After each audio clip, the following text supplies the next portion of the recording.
تو انہوں نے پیشکش کی رسول اللہ صلی اللہ علیہ وآلہ وسلم کو کہ آپ میرا قافلہ جو ہے وہ شام کی طرف لے کر جائیں۔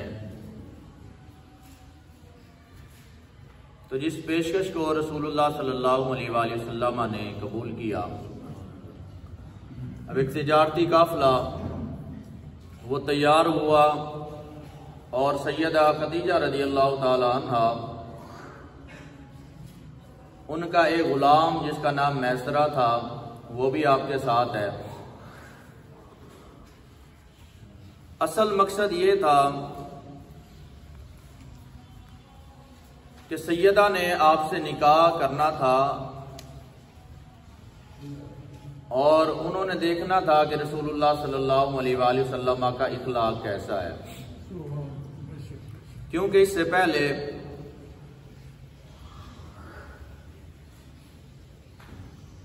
سیدہ خدیجہ رضی اللہ تعالی عنہ کو ایک غیبی بشارت کے طور پر کہا گیا، فرشتہ آیا اور فرشتے نے آ کر بلند آواز سے تمام خواتین کو مخاطب کیا۔ مخاطب کرنے کے بعد اس نے کہا، اے تیمہ کی عورتوں، ان قریب تمہارے شہر میں ایک نبی مبعوث ہونے والا ہے جس کا نام احمد ہے۔ اللہ تعالیٰ نے اپنی رسالت کے ساتھ اسے مبعوث فرمائے گا۔ تم میں سے جو کوئی استطاعت رکھے تو اس کی زوجہ بن جائے اور اس سے نکاح کرے۔ تو یہ سن کر اکثر خواتین اس کو کنکریاں مارنے لگی اور برا بھلا کہنے لگی، لیکن سیدہ نے سکوت اختیار کیا اور ناگواری کا اظہار نہیں کیا، اس لیے کہ وہ سمجھ گئی کہ یہ اعلان کرنے والا کوئی عام بندہ نہیں ہے، یہ رب کا فرشتہ ہے۔ تو اب اسی نیت کے ساتھ رسول اللہ صلی اللہ علیہ وآلہ وسلم کو پیشکش کی، تجارت کی اور اس کے بعد اپنے غلام کو بھیجا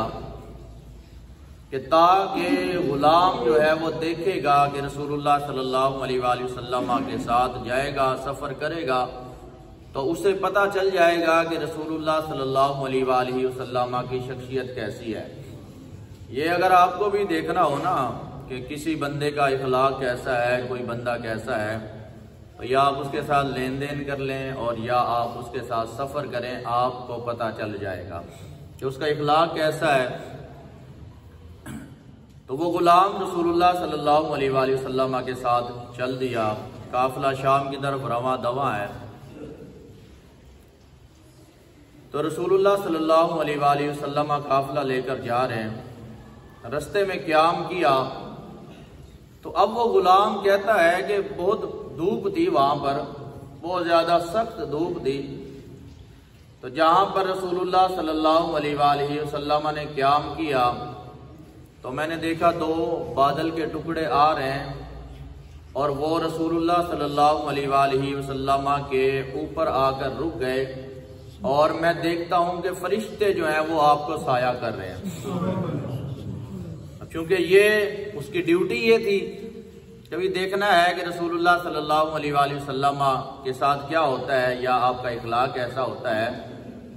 تو اب وہ سمجھ گیا کہ یہ میرے ساتھ جانے والا شخص کوئی عام شخص نہیں ہے، یہ واقعی اللہ کا بندہ ہے۔ اس لیے وہ کہتے ہیں کہ جناب میں نے دیکھا کہ ایسے لگتا تھا کہ جیسے رب کے فرشتے جو ہیں وہ رسول اللہ کو سایہ کر رہے ہیں۔ اس کے بعد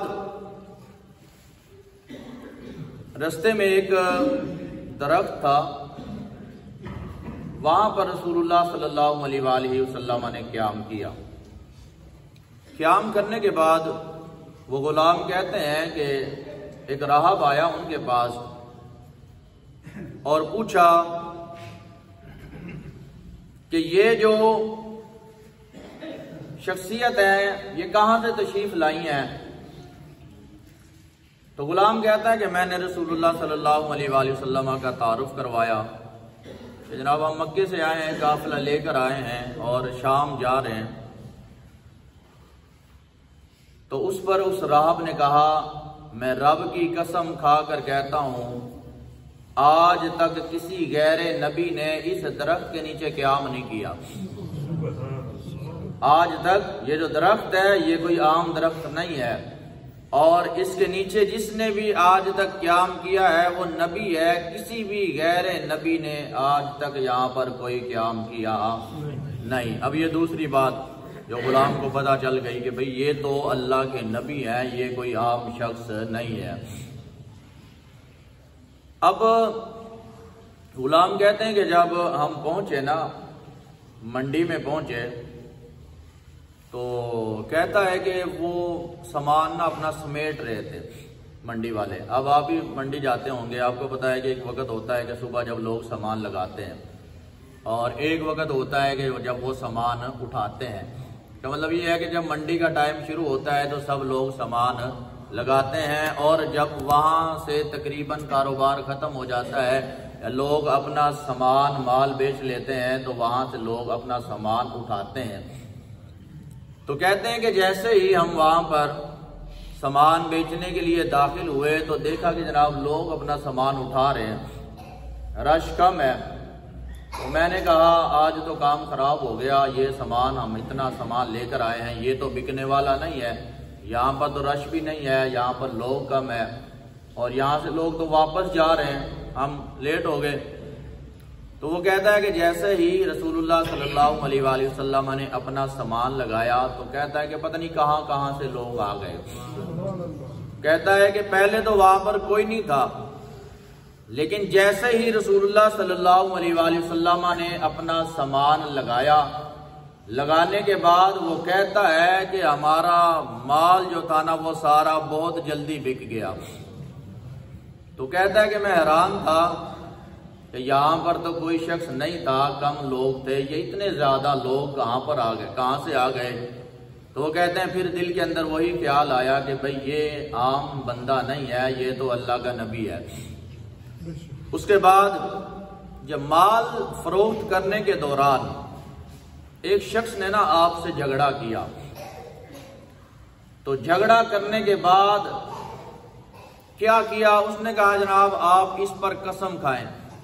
سودے کے دوران کوئی معاملہ ہو گیا، تو جب معاملہ ہو گیا تو اب زد و بحث ہوئی نا، تو اس نے رسول اللہ صلی اللہ علیہ وآلہ وسلم سے قسم کھانے کو کہا۔ تو رسول اللہ صلی اللہ علیہ وآلہ وسلم نے کہا میں تو قسم کھاتا نہیں، میں تو قسم کھاتا نہیں، اس لیے کہ یہ خود بھی، یہ تاجر بھائی بھی میرے بیٹھے ہوں گے، تو یہ خود بھی رسول اللہ صلی اللہ علیہ وآلہ وسلم نے ارشاد فرمایا کہ جو ہے نا وہ مال بیچتے وقت نا آپ جھوٹی قسم نہ کھائیں، مال تو آپ کا بک جائے گا لیکن برکت نہیں ہوگی، برکت نہیں ہوگی۔ اب ہوتا کیا ہے ہمارے معاشرے میں، کیا ہوتا ہے کہ آپ جوتی لینے جائیں نا یا کپڑا لینے جائیں، بہت ساری چیزیں تو ہوتی ہیں جن کے بارے میں آپ کو اندازہ ہوتا ہے کہ یہ چیز اتنے کی آتی ہے، یا کسی شے پر کمپنی کی جو ہے وہ پرائس قیمت لکھی ہوتی ہے، لیکن کئی ایسی چیزیں ہوتی ہیں جن کے بارے میں آپ کوئی اندازہ لگا سکتے ہیں، جس طرح کپڑا ہے، جس طرح جوتی ہے، اور بہت ساری ایسی چیز ہیں کہ جن کے بارے میں آپ اندازہ نہیں لگا سکتے کہ بھئی یہ چیز کتنے کی ہے۔ اب ہوتا کیا ہے، اب میں مثال دیتا ہوں، 1000 روپے کا ایک کپڑا ہے، ٹھیک ہے، 1000 روپے کا وہ کپڑا ہے، تو وہ جناب آپ سے کہتا ہے کہ یار 1000 روپے آپ مجھے دے دیں، ٹھیک ہے جناب۔ اب وہ دکاندار آپ سے کہا کہ یار میں تو بھائی قسم کھاتا ہوں 900 روپے کا تو مجھے آیا ہے، اس لیے آپ سے 1000 مانگا ہے، تو بھائی 100 روپے مجھے منافع ہو جائے گا، ٹھیک ہے۔ اب جب وہ قسم کھا لیتا ہے اس بات پر کہ بھائی 900 روپے کا آیا ہے، تو اگلا یقین کر لیتا ہے کہ یار اب 900 روپے کا تو آیا ہے، اس سے کم تو میں کہہ نہیں سکتا، تو چلو میں 1000 دے دیتا ہوں۔ اب ہوتا یہ ہے کہ وہ آیا ہوتا ہے 500 روپے کا، اور وہ قسم کھا لیتا ہے 900 روپے کی۔ اس سے کیا ہوتا ہے کہ بھئی اگلا بندہ تو مطمئن ہو جاتا ہے، وہ مال لے بھی جاتا ہے، لیکن رسول اللہ صلی اللہ علیہ وآلہ وسلم نے ارشاد فرمایا مال تو بک جاتا ہے لیکن مال میں برکت رہتی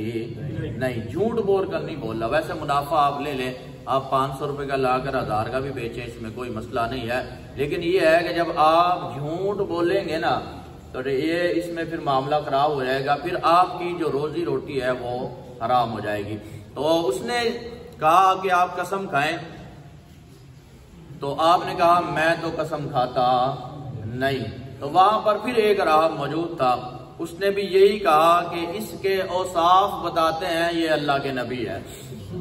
کہا یہ یہاں پر تو اس نے دیکھا کہ یہاں پر منڈی ہے، یہاں پر تو کوئی بھی مال بیچتا ہے تو وہاں وہ بھی قسم کھاتا ہے، کوئی معاملہ خراب ہو جاتا ہے، لڑائی جھگڑا جہاں پر ہو جاتا ہے تو وہ بھی قسم کھاتا ہے۔ تو انہوں نے اگر قسم نہیں کھائی اور ان کے یہ سارے کے سارے اوصاف بتاتے ہیں کہ جناب یہ کوئی عام بندے نہیں ہے، یہ تو اللہ کے رسول ہے۔ بہرحال مختصر یہ ہے کہ جب رسول اللہ صلی اللہ علیہ وآلہ وسلم شام سے واپس تشریف لائے مکہ میں اور وہ سامان بیچ کر آئے، سامان بیچنے میں بھی بہت بڑا منافع ہوا، اور جب سیدہ کو ان کے غلام نے بتایا کہ جناب ایسے حالات ہیں، رسول اللہ صلی اللہ علیہ وآلہ وسلم کوئی عام شخصیت تو نہیں ہے، ان کو تو جناب بادل آ کر سایہ کرتے ہیں، اور اس درخت کے نیچے جا کر انہوں نے قیام کیا کہ جہاں کوئی غیر نبی قیام نہیں کرتا، اور وہ سارے کے سارے اوصاف مختصر یہ ہے کہ رسول اللہ صلی اللہ علیہ وآلہ وسلم کے بتائے گئے۔ تو پھر سیدہ نے ارادہ کیا کہ وہ آپ سے نکاح کر لیں، تو رسول اللہ صلی اللہ علیہ وآلہ وسلم کو نکاح کی دعوت دی تو رسول اللہ صلی اللہ علیہ وآلہ وسلم نے قبول فرمائی۔ تو جب پہلی شادی جو رسول اللہ صلی اللہ علیہ وآلہ وسلم نے کی اس میں آپ کی عمر 25 سال تھی اور سیدہ کی عمر جو تھی وہ 40 سال تھی۔ اب یہ اسوہ رسول کی ہم بات کرتے ہیں نا، اسوہ رسول کی جب ہم بات کرتے ہیں تو ہمیں پھر یہ ہے کہ یہ اپنی زندگی میں بھی اس چیز کو اپنانا چاہیے۔ بھائی بیوہ سے بھی شادی کر سکتا ہے کنوارا بندہ، اس میں کوئی مسئلہ نہیں ہے، حالات ٹھیک ہوں، واقعات ٹھیک ہوں اور جناب سارے معاملات باقی بھی، اس لیے کہ لازم نہیں ہوتا کہ وہ